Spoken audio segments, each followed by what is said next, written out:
आज हम आप लोगों को लघु बीजाणुधानी अथवा माइक्रोस्पोरेंजियम के अंतर्गत लघु बीजाणुधानी किसे कहते हैं, इसकी संरचना, ये कहाँ पाई जाती है, पूरी जानकारी डिटेल से बताएंगे। तो पूरी जानकारी के लिए मेरा पूरा वीडियो लास्ट तक देखिए। चलिए शुरू करते हैं। तो आवृतबीजी पौधों के पुष्पों में पुंकेसर जो होता है वो नर जनन अंग होता है। जो आवृतबीजी पौधे होते हैं, जो एंजियोस्पर्मिक प्लांट होते हैं, उनमें जो एंड्रोसियम होता है वो एंड्रोसियम मेल रिप्रोडक्टिव ऑर्गन होता है, नर जनन अंग होता है। और ये जो पुंकेसर अथवा एंड्रोसियम है, इसे पुमंग भी कहा जाता है, पुमंग। और इसके 3 प्रमुख भाग होते हैं।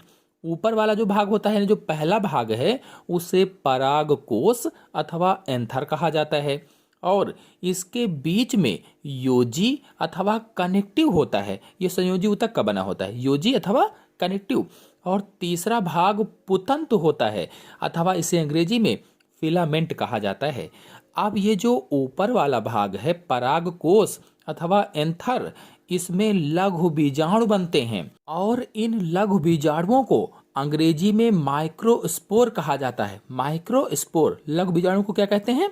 माइक्रोस्पोर। और यही लघु बीजाणु परागकण कहलाते हैं, परागकण अथवा पॉलन ग्रेन्स कहलाते हैं। अच्छा, अब यदि इस परागकोश को यहाँ से कट करें, इस जगह से कट किया जाए, अथवा इसकी अनुप्रस्थ काट काटा जाए, तो अनुप्रस्थ काट में कुछ इस तरह से दिखाई देता है।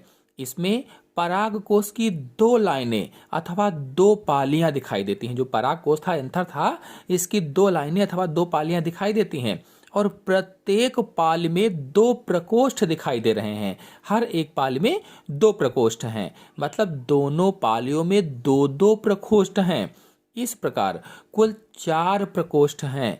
और प्रकोष्ठ का मतलब होता है थैली, या थैली जैसी जो संरचना होती है, गोल गोल से जो गड्ढे होते हैं, उसे ही प्रकोष्ठ कहा जाता है। और इन्हीं को लघु बीजाणुधानी अथवा माइक्रोस्पोरेंजियम कहा जाता है। लघु बीजाणुधानी या माइक्रोस्पोरेंजियम कहा जाता है, अथवा इन्हें ही परागपुट भी कहते हैं, परागपुट।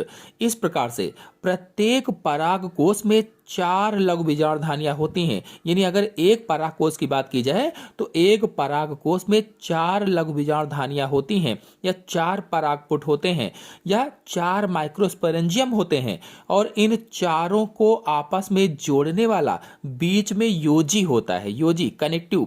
प्रत्येक लघु बीजाणुधानी में कई लघु बीजाणु जनन कोशिकाएं होती हैं। यानी ये जो हर एक जो चारों लघु बीजाणुधानियां हैं, इन लघु बीजाणुधानी में कई लघु बीजाणु जनन कोशिकाएं होती हैं, अथवा माइक्रोस्पोर मदर सेल्स होती हैं।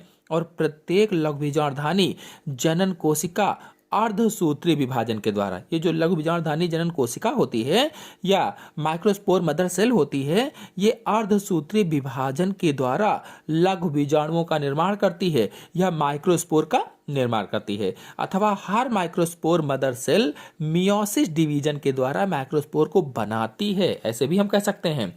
और ये जो लघु बीजाणु जनन कोशिकाएं हैं अथवा माइक्रोस्पोर मदर सेल्स हैं, इनके चारों ओर पोषक कोशिकाओं का एक स्तर है। ये वाला पोषक कोशिकाओं का एक स्तर है चारों तरफ, जिसे टेपिटम कहते हैं, टेपिटम। इस स्तर को क्या कहा जाता है? टेपिटम।